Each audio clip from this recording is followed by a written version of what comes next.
আসসালামু আলাইকুম ভাই সাহেব ও ভাই কাকা দূর থেকে এসে আমাকে দেখা করতা আগে নটা পুরো তাতা উनको আইছে না বাজু আইছে আমার দেখা করতা ও বড় জিনিস একটা এই যেটা ভাই এসে আমার দেখা করা তো আমার ভিডিও তেন পালা ভাই আমার পছন্দ করে নিজে করি না ভাই স্যার আমি আইছি আপনার দেখা করতাম কষ্ট আমি যথেষ্ট ভালো পাইছি ভাই লোকে ভাই ভালো থাকো ইনশাআল্লাহ কোনো সময় লাইক শেয়ার করবো আর আপনাকে বলছেই ভাই বক্তব্য বড় বাবা আর কোনো কিছু না ওই যে একটা জিনিস ভাই এই দেখা করছো নিজে দেখা করার কথা আছে গিয়া কিন্তু ভাই এই দেখা করছো আল্লাহ মিশালা তাকওয়া আর দোয়া করবো ওকে আসসালামু আলাইকুম ভাই রে বিদায় জানাইছি এটাকে অতর কোনো আসলে অন্য কিছু করতে পারছি না ভাই নামটা কি দা কইলা তো আপনার কতদিন ধরে আমার ভিডিও দেখা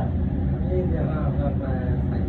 আপনার অপিনিয়ন থেকে বলতে কতটুকু ভালো লাগে বাবা ভাই খুব ভালো লাগে দর্শক বলতে মানে এই খালি যেটা দেখায় মানে আনন্দ লাগে দর্শক উদ্দেশ্যে কিছু বলতে নামতে সাপোর্ট করতে